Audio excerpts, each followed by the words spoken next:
Hello and welcome to the latest episode of the Dribble Drive podcast. Your hosts, Austin Render, Dalton Shetler with you. Episode 60 of the Dribble Drive. In year number 2 of the podcast, we are chopping away at these preview episodes. This is the 8th preview episode. Next week, Dalton, we hit the halfway point of our preview episode. So that's exciting. But you can check out all our stuff on the Back Home Network YouTube channel. We have the Back Home Network is growing. The guy who runs it is just, I feel like he's creating a podcast every day, a new one. So when you go to the YouTube channel, go to the playlists, and we're going to be on there, the Dribble Drive, all our episodes, so you can sort us out. If you're not an IU fan, because that's kind of where the Back Home Network is based, you don't care about the IU stuff, go find the Dribble Drive. We'll talk about everybody around the Big Ten Conference. Today, we're focusing on the Minnesota Golden Gophers, one of the more intriguing teams for this upcoming season. We're going to have Coach Don Plitzuweit join us here shortly on the podcast, and just a wonderful conversation that we were able to have with her. She's, again, Dalton, every time I talk to a coach, they are really good salesmen and saleswomen, and I'm fired up for Minnesota. I think I already was, but just a wonderful conversation, and this is a really intriguing Minnesota team we have here. No, absolutely. I mean, we've been convinced or influenced by some of the coaches we've gotten to hear from, and even the radio personalities on teams.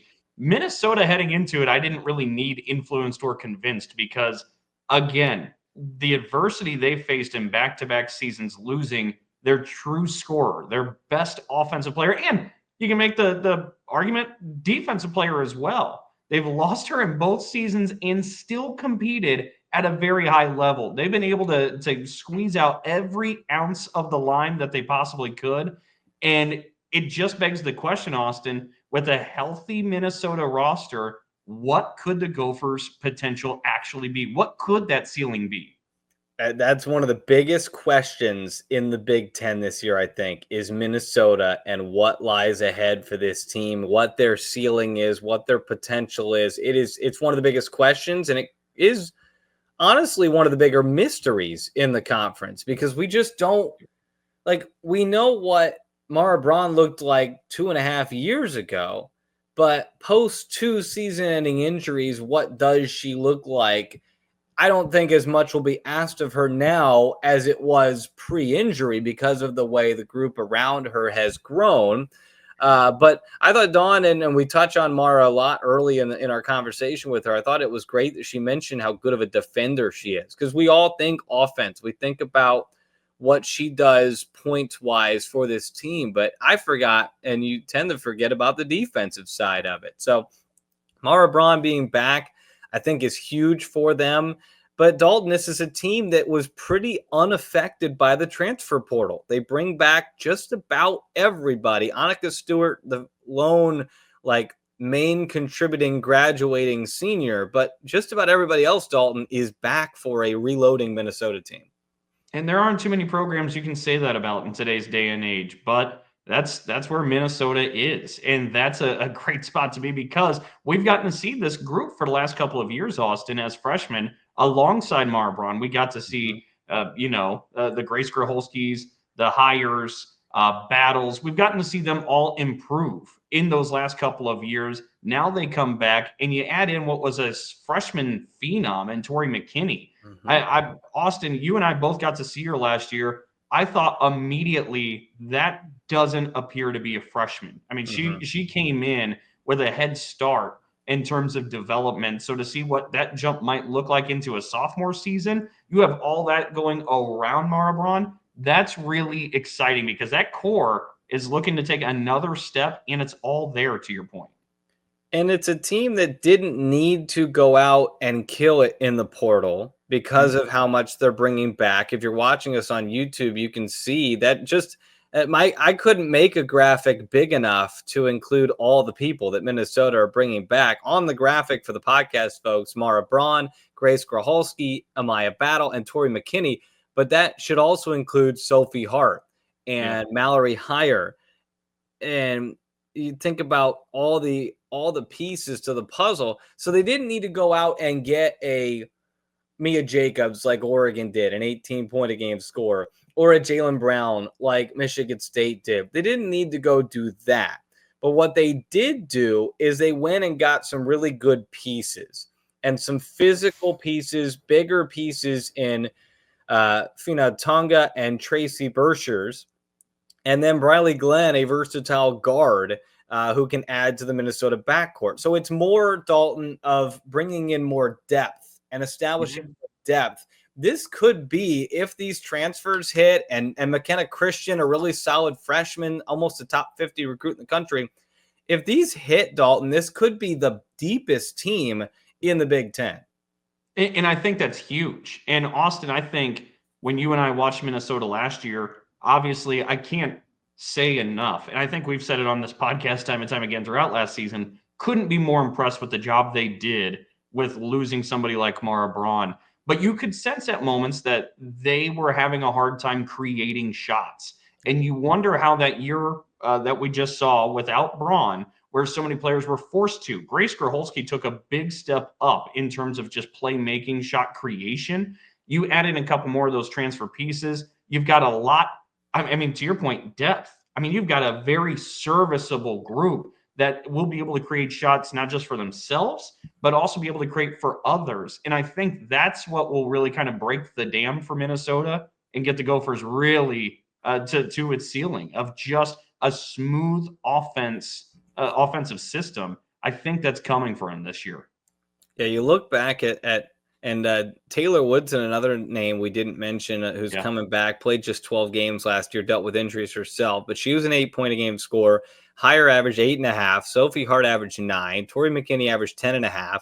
Amaya Battle just shy of 13, and Grace Graholski just over 13.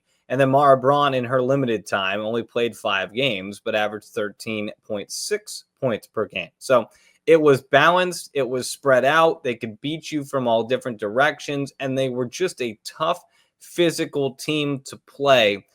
And it's a very similar vibe, Dalton, to Oregon. And when we talked to Kelly Graves on last week's show about saying the ultimate compliment is that you were a pain in the butt to play against. Yep. Oregon was a pain in the butt to play against, and Minnesota was a pain in the butt to play against.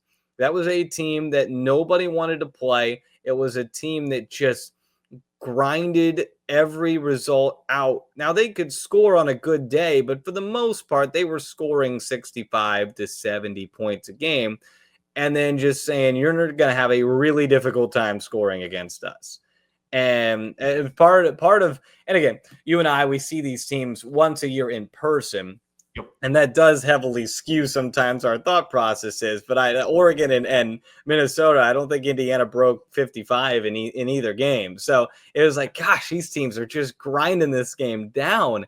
And Minnesota was so impressive, like you said, Dalton, for what they could get out of this group. So now what you have is this group of Amaya Battle and Graholski and Heyer and Hart, who have been thrown into the fire for 2 straight years now. When you think about Dalton, 2 years ago, that team was flying high. First year for Dawn Plitzuweit. Mara Braun's having an all Big Ten caliber season. I think she's averaging 18, 19 a game at that point.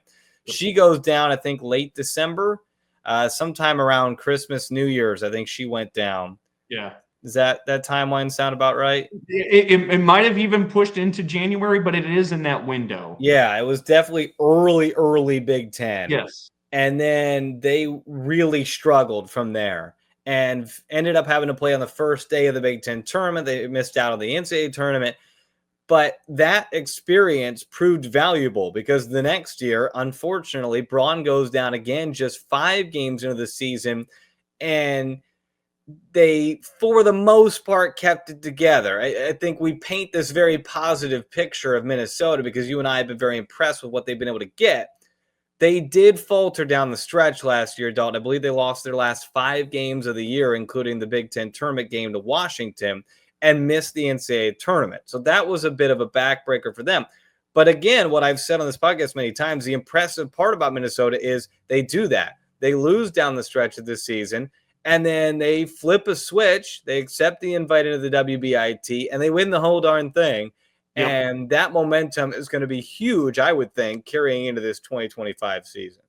Oh, I would completely agree. And Part of it too that people need to understand is for Minnesota, that it was part of the nature of just being in what is arguably the best basketball conference in the country. I mean, really, if you want to make an argument somewhere else, it's the SEC. But the Big Ten, look, they put in a dozen teams, and Minnesota just missed on that bubble. And you talk about down the stretch some of the shortcomings they had. If you look at the schedule that they had to play to It was finish out brutal. the season. Yeah.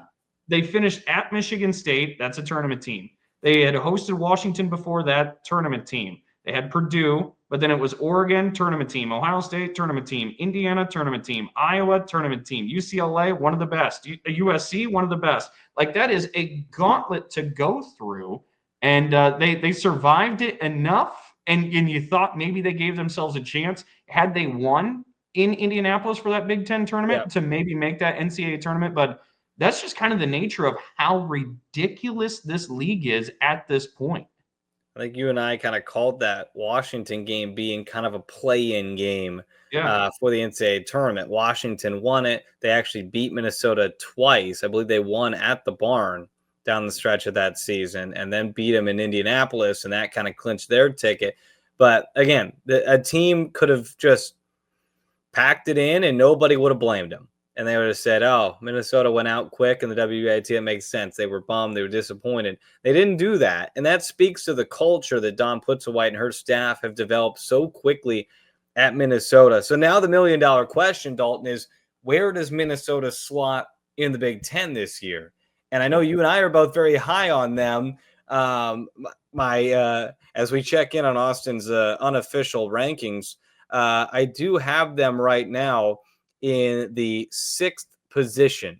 It is like, okay, to me, it is a battle. So I think the top four, UCLA, Michigan, Maryland, Michigan State, in some order, whatever order you want to put those four in. To me, the battle then becomes 5, 6, 7, USC, Minnesota, Washington. I think one of those teams is going to be a top 5 team of the Big Ten.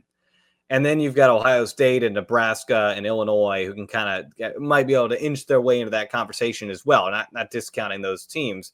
That's kind of where, if I were to tier out the Big Ten, it'd be UCLA on its own tier, Maryland, Michigan, and Michigan State on tier 2. And then I'd put Minnesota, Washington, and USC on tier 3, battling out for 5, 6, and 7 in the league. Again, it's August. I'm still spitballing, but that's where I see Minnesota, top half of the league, maybe even top third of the league, and a sure NCAA tournament team if all goes to plan. Yeah, no, and I think healthy, like we talked about at the very beginning of this, Austin, we want to see what that ceiling is. And I think that could be the ceiling for Minnesota. We just haven't been able to see its full capability. Hopefully year 3 of Plitzuweit, knock on wood, it's a healthy year for the Gophers. We get to see what they can fully offer. And I think that's absolutely fair. I also think it's pretty brave of you to share that because those margins between the tiers are so razor thin that we're talking about. So hopefully I'll plead for you. Audience, don't hold him to those sub tiers. That's a tough, courageous thing that Austin just did. Well, here's what we'll do when so Media Days got announced this week, October 8th. By the way, stay tuned for content from that. It may be a one-man show for reasons we'll discuss later as we go through the podcast year. But I'm going to be up there in Rosemont, Illinois, not Chicago, Rosemont, Illinois, Dalton. We'll be at Big Ten Media Days. We're going to put out. So what we're going to start doing here as we get into September potentially is have a couple of 2-episode weeks where we put out our normal episodes on Tuesdays. We give you a bonus episode on Friday. My guess is that week of October 8th, I'm going to put together some content and we're going to have a little bonus episode from Big Ten Media Days that I think will be a lot of fun. So hopefully that all pans out. I now have held myself to that standard by announcing it here on the podcast, which is what I have to do. I have to give myself like a reason, a motivation now. Manifest. So yeah, exactly. We're going to have good content there. But when that happens, they'll be releasing, the preseason poll and all that stuff. We'll have a separate show where Dalton and I kind of unveil our rankings as well. And I'm gonna keep those rankings. I'm gonna make a graphic of them, and I'm gonna keep them. And we're gonna laugh at ourselves, because if you can't laugh at yourself, you're not doing this right. I'm going to laugh at myself when I picked Oregon to finish, let's say, 13th, and they're a top 5 team in the league. Like, I have that ability. I'm not going to be offended if Oregon fans are all in my mentions, whatever. We'll fight the good fight, but it'll be a lot of fun. We'll do that. But you're right. I mean, you could make one tier of 18 teams and be like, yeah, it kind of feels like anybody can beat anybody. But that's not how tiering works. So I'm going to go out on a tier, on a limb, and do this thing. But Minnesota is going to be really fun, Dalton, and I can't wait to see what this team looks like. Absolutely. And that's, as you said, we already had our conversation with Dawn. All of you are getting ready to hear that here in just a moment. But Dawn will have you all just as excited as we were even before the conversation about Gopher basketball and what could be this year for Minnesota. And stick around to the end, because she's going to get you fired up to go to the barn, too. You definitely want to go to the barn. And it's a great place. I wouldn't say, Dalton, it's a great place to broadcast from, if we're being honest. We're kind of up in the top corner of the arena, but I love shoot around and getting to walk around one of the old buildings. It just feels like basketball when you walk in there. So she's going to sell you on that as well. A wonderful conversation with the head coach of Minnesota, Don Plitzuweit. That's coming up. Make sure you give us a follow on X, Dribble Drive WBB. You can find all our content there. We're on the Back Home Network YouTube channel. Go ahead and subscribe to that. Apple and Spotify podcasts. Leave a rating and a review if you like what we're doing. That really helps us spread the word to other people. And if you want to spread the word, if every listener tells a friend, hey, we all of a sudden double everything. So pass the word along. We're about halfway through the previous season. If you're looking for episodes on Maryland, Nebraska, USC, Illinois, Penn State, Michigan State, or Oregon, we've done those. They're in the feed. The other teams, we are getting to you. We're going to get all 18 teams in here before the start of the season. But without further ado, let's jump to that conversation with the head coach of Minnesota, Don Plitzuweit. Just a wonderful episode and a great conversation with her. Let's listen to that now. And joining us now on the Dribble Drive is Don Plitzuweit, who is the head coach of the Minnesota Golden Gophers. Coach, thanks so much for joining us. How's the offseason going for you? How's Minnesota women's basketball looking for 2025? Yeah, it's great to be with you guys, and we've had a really good offseason. You know, our postseason, we were fortunate enough to play deep into the postseason in the WBIT. Obviously wanted to be in the NCAA, but made the best out of the WBIT experience that we could. And then our summer, has been really, really beneficial for us. And we're now kind of gearing up and getting ready for the next year. So it's been a great off season for us. Although I caution the term off season because it feels like it doesn't really ever stop. That seems to be the sentiment we're getting from most coaches, is there is no off season anymore. You're always working, always doing something. Dalton and I have talked a lot on the podcast over the last 2 years about how impressed we are watching your teams play. They just seem to play together. They're tough. They're gritty. It's one of those teams where it's like, gosh, I got to go play Minnesota today. It's going to be a bruiser of a game. Despite losing Marbra in the last few years, you guys have been such a tough out. What have you done in your first 2 years to establish this type of culture with Minnesota? Well, you could sit in on our recruiting presentations, because the first word we talk about is toughness. The second word we talk about is togetherness. And the third phrase that we use a great deal is a find a way mentality. A lot of times things don't go the way that you expect them to go. So you have to find a way anyway. And sometimes you have to be a little flexible. Sometimes you have to be a little creative, but it's really been, those are the core pillars really within our program: toughness, togetherness, and a find a way. And, toughness for us is, a lot of people think about toughness, boxing out, getting on the floor, taking charges. And definitely that's toughness. But for us, toughness is more defined as, or equally as well defined as, doing little things well, taking care of the ball, sharing the ball, moving the ball. Those type of things are toughness for us. And we've kind of looked at how we've gotten better in terms of taking care of the ball during the first 2 seasons that we've been at Minnesota. And now we need to continue to increase our efficiency. Togetherness is something that a lot of teams call family. We call it our togetherness. From a togetherness standpoint, it's something that we're very intentional in building in practice, after practice, outside of basketball altogether.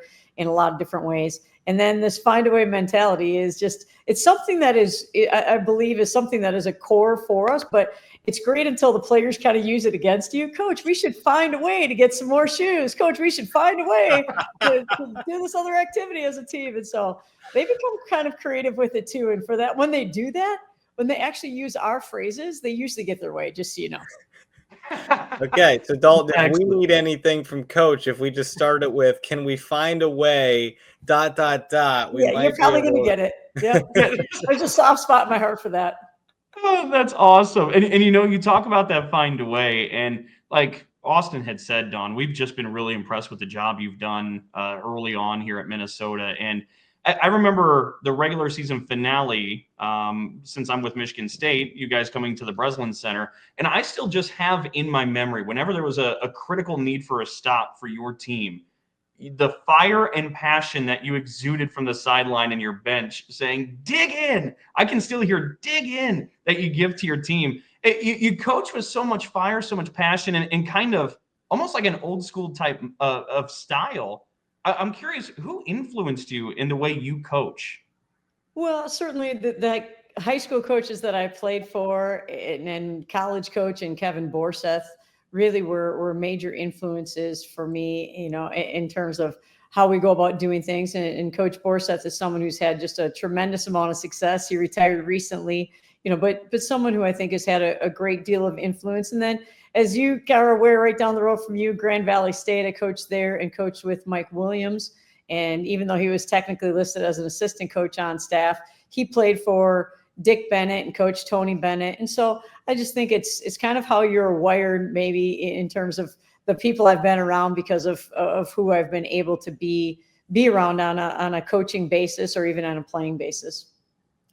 You mentioned early the run you guys made in the WBIT. You kept the season alive, won 5 games in there, and won the title. I know, like you said, you wanted to be in the NCAA tournament, wanted to be playing in that. But what does it say about this group that was so close to the NCAA tournament? They miss out on that, but yet they still come together and they make this run. Can you utilize that, especially with bringing so many people back, and carry some of that momentum into this upcoming season? Well, absolutely. Gaining momentum for our program, for our team, for different players. I thought we had a variety of players kind of step up. I thought we started playing our best basketball. We had the break from the Big Ten tournament, after the Big Ten tournament, to when the WBIT started, and then kind of got into it. And I thought played really well defensively in game 1 and took care of the ball at a high level, but didn't score it very efficiently. And then started to increase in that area. And that certainly gave us, it not only gave us more opportunities to practice and play together, but it also taught us some really important lessons about how we can be our best. And so all that credit goes to our players, because that's a very challenging thing to do, to go from a major disappointment to we're going to continue on and we're going to play with great energy, enthusiasm, joy, and find a way to come out on top. And so I give our players all the credit in the world for kind of how they bounce back from that. Don, a lot of teams can't lose a player like Mara Braun and find success. And your group has been able to do that 2 times in a row now, back-to-back seasons with the injuries. The glass half full mentality that you're kind of forced to take with the Mara Braun injury is so much of the rest of the players got so much valuable experience these last 2 years. How has that really a kind of transcended or elevated your squad? Well, Dalton, you're exactly right. We had to have a find a way mentality, because you certainly don't ever wish that on any player, any team. But you've got to find a way to make it the best case scenario that you can. And it starts, first of all, I think, with Mara Braun and with her mentality and her approach. And, she's someone who wants to get into coaching. Well, she's gotten a couple of years to practice that at another level. And so when we talk about the way to help your team succeed at a high level, we talk about players coaching players helping each other, players being a player-led program. And really Mara has been forced to do that in a different way than if she's on the court, but she's done it with an incredible amount of grace and an incredible amount of patience, which is really hard for athletes to have. But now she's back and she's healthy and she's doing incredibly, incredibly well. from her teammate standpoint, now different players have to step up and do more things for us and fill roles that maybe they weren't comfortable. I think everyone talks about how well Mara shoots the ball, and that's a great quality that she has. But she was also our player who handled the ball versus pressure, a great deal. She was also someone who kind of broke a lot of presses for us. She was someone who guarded the other team's best offensive player on the perimeter more often than not. She was the person who kind of started our defense for us. And she was the voice in a lot of ways. So now there are all these different kind of areas where different players, maybe that's not one player who takes all those new roles and kind of and digs in and does them for us, but different players really had to become uncomfortable first, try new things, maybe not succeed at the highest level right away, but then try to improve upon them. And so now what's happened over the course of the last 2 years is we have players who've had valuable experience that maybe they wouldn't have had. But they've done really well with those opportunities. And now let's hope this is the year that we can all kind of play together. That'd be a lot of fun. I think that'd be a lot of fun for women's basketball fans too, to see this whole thing come together. You slipped it in there at the end, that the note that I'm sure Minnesota are in the middle, that the Minnesota fans want to hear. She is healthy and she is doing well. Though we want an update on Mara Braun if you have one. Yeah, Mara has been back all summer long and has been doing really, really well in terms of her playing on the court, growing her game, her leadership. But I think just even as a team, and Mara certainly is in this category, as a team, we're a stronger team. I think we are a more disruptive team. We really missed Mara on the defensive end a great, great deal. And again, a lot of times we talk about her offense and it's really good.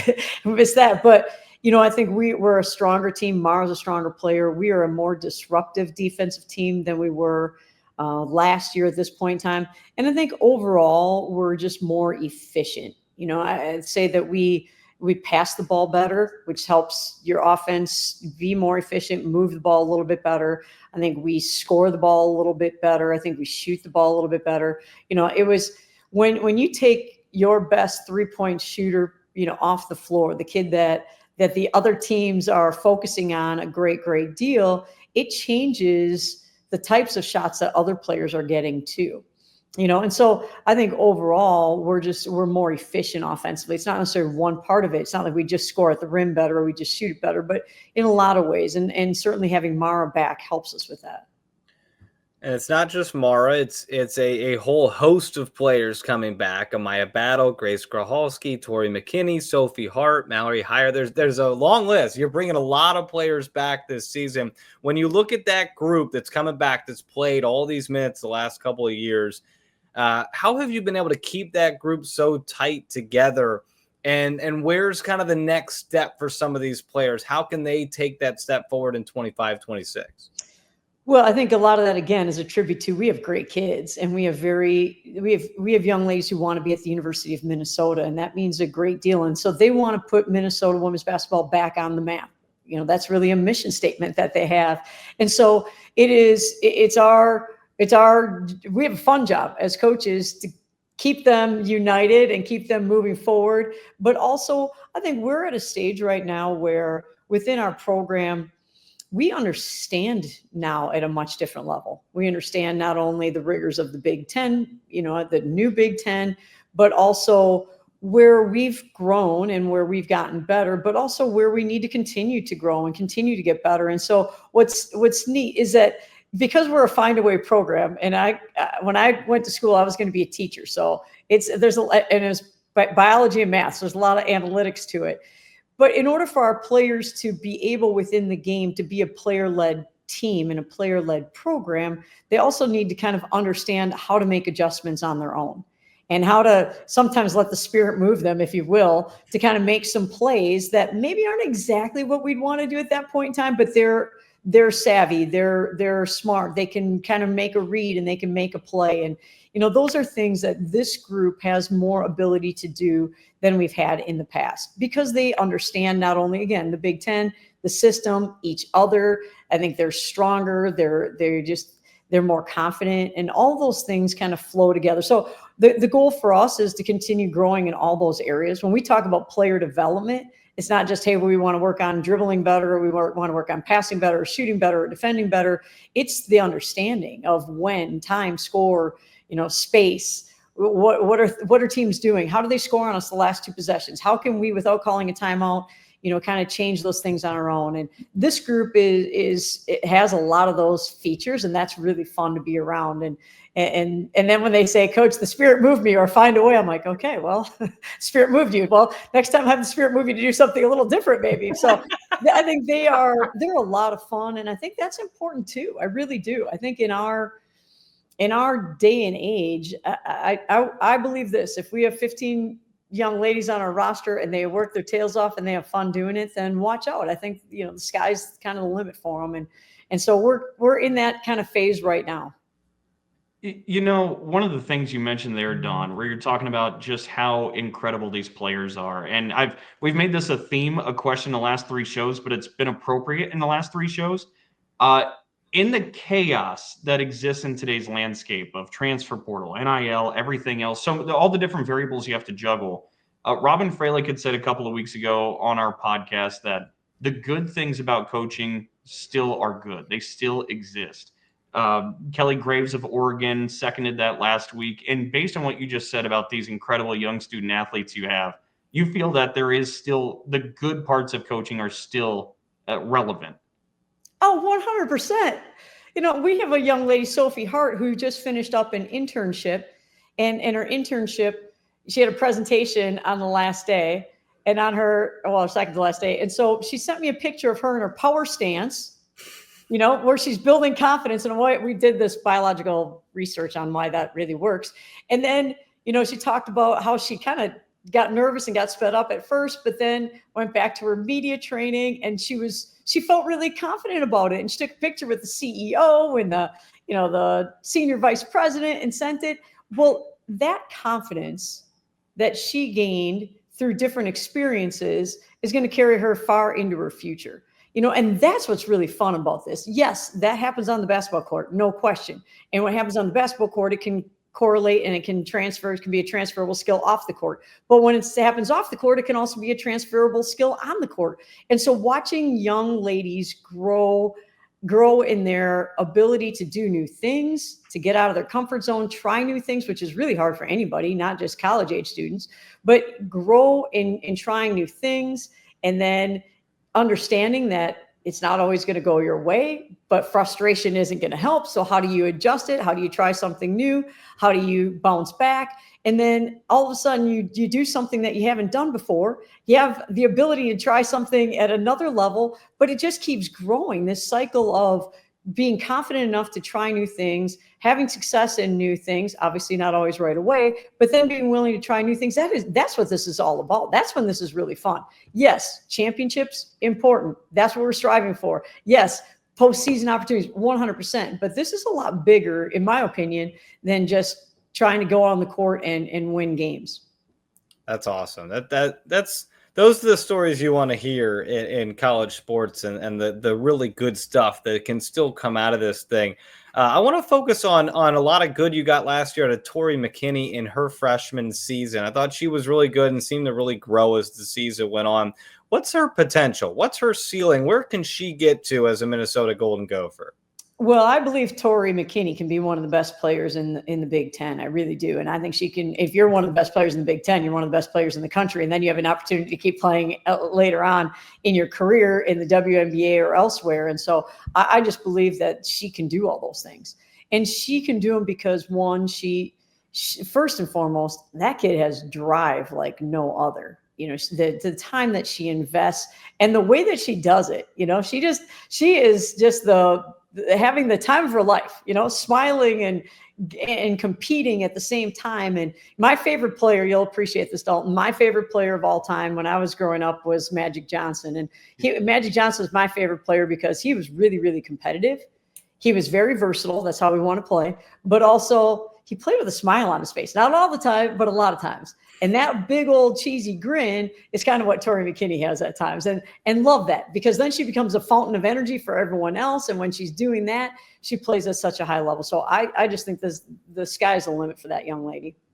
I love that. And anytime you can make a comparison to Magic Johnson, whether it's personality, whatever, I think you're on a pretty good track there for Tori. We talked a little bit about transfer portal and how you haven't had really Gopher departures. I mean, you keep that core together, which is a compliment in itself, but you do have transfer portal additions as well. I was curious if you could run us through the few additions you have and how they fit in culturally to what you're building there at Minnesota, but also from a play style perspective. Right. So great question. Briley Glenn, Tracy Brashears, Fino Tonga, and all culturally are just incredible for us. Incredible young women.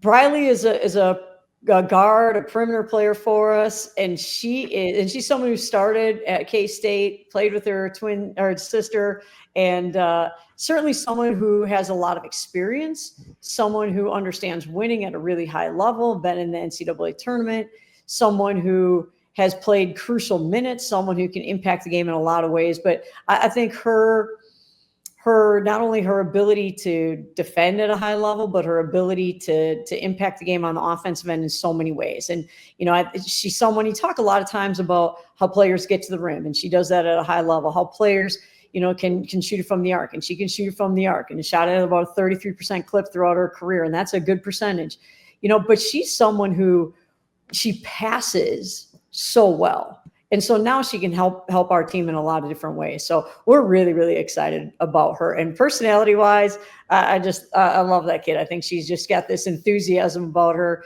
that's really, really contagious. Tracy Brashears, post player for us. Her younger sister is a freshman for us. So we got the sister act kind of going on our team. So enjoy that a whole lot.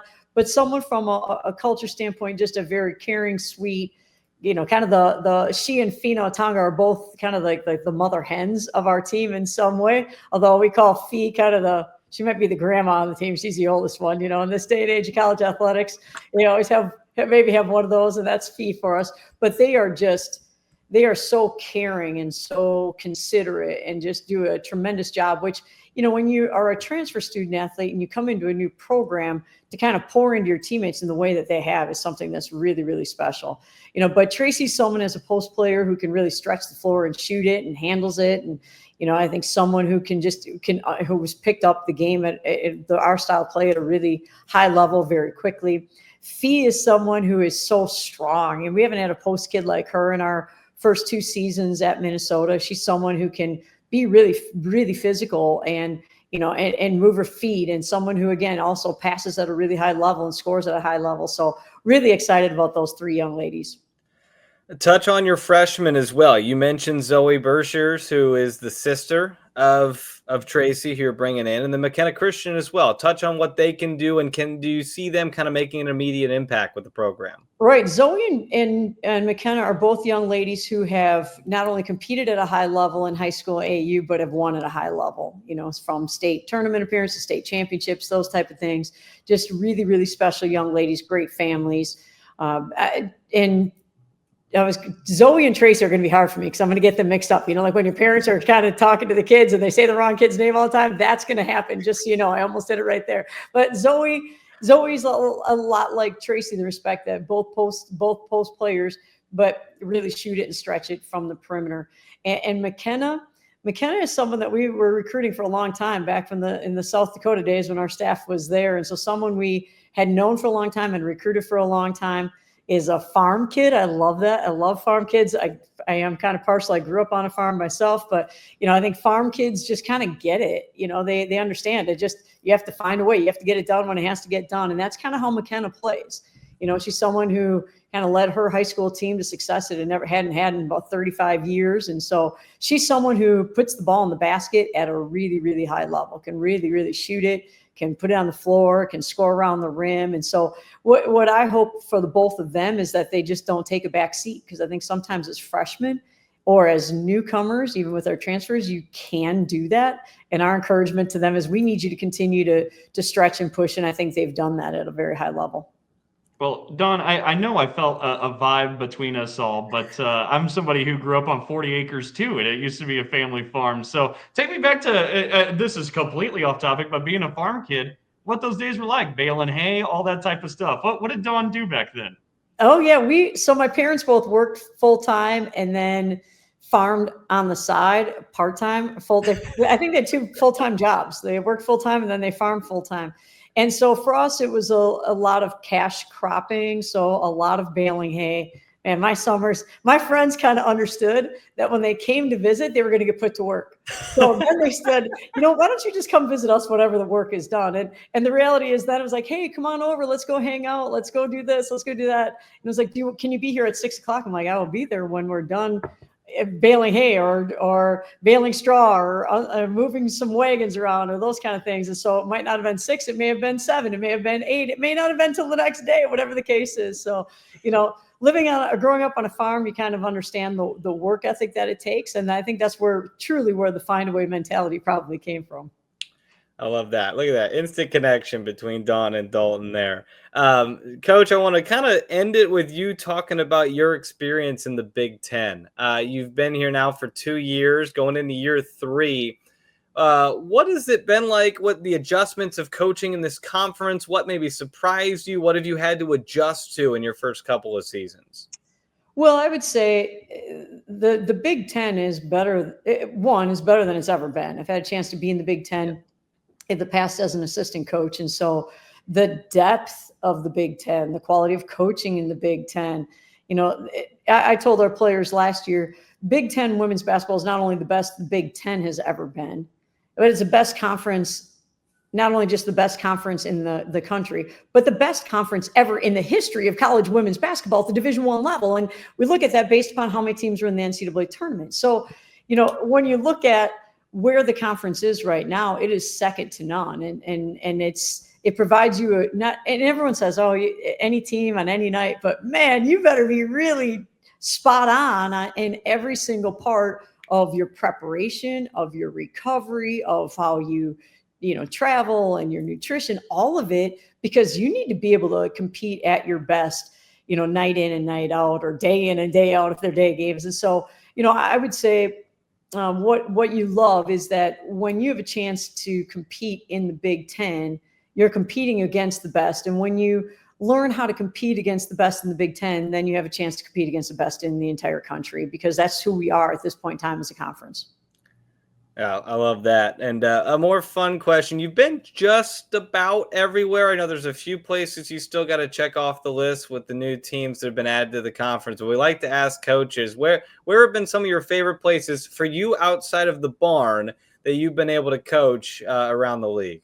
Yeah, I'm not going down that path, because the bottom line is the barn is the best. We have one of the most historic facilities. If any of these listeners haven't been there, you should come check it out. Like last year when we played at Butler and they talked about the race floor, I'm like, the race floor isn't anything like the race floor at the barn. You should come check out the barn. So this is kind of like a fun little fact. So I, as a coach, even though I was at different institutions, did a lot of recruiting in the state of Minnesota. A lot of great basketball players, high school basketball players in the state. Mm-hmm. So I've been to the state tournament a number of times.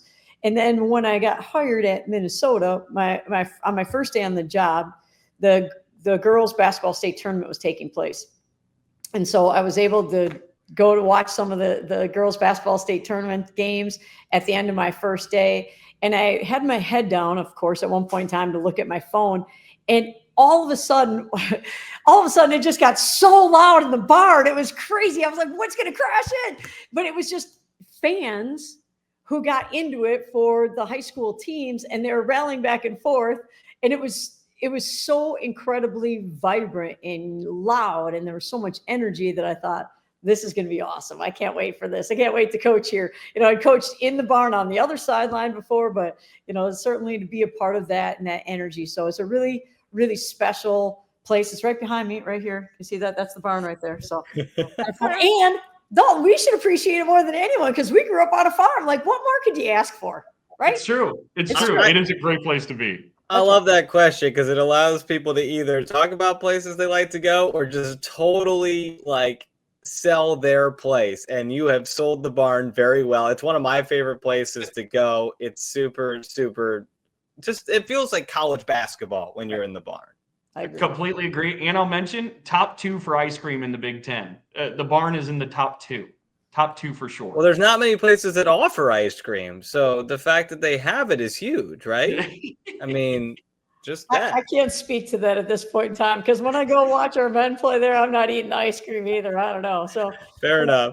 I can't answer that one for you guys. Coach, we appreciate you giving us some time here in the off season, whatever we want to call it, here in the month of August. We really appreciate it. We're looking forward to a fully healthy and exciting Minnesota team on the floor this season. Sounds good. Thanks, Austin. Thanks, Dalton. Appreciate it. Had a lot of fun today. Yeah, that was Don Plitzuweit joining us here. We'll be back next week to preview the Iowa Hawkeyes. For Dalton Shetler and Don Plitzuweit, I'm Austin Render. Check out all our episodes on the Apple and Spotify podcast feeds. Until next time, we appreciate you all listening, watching, and we'll talk to you for the next episode.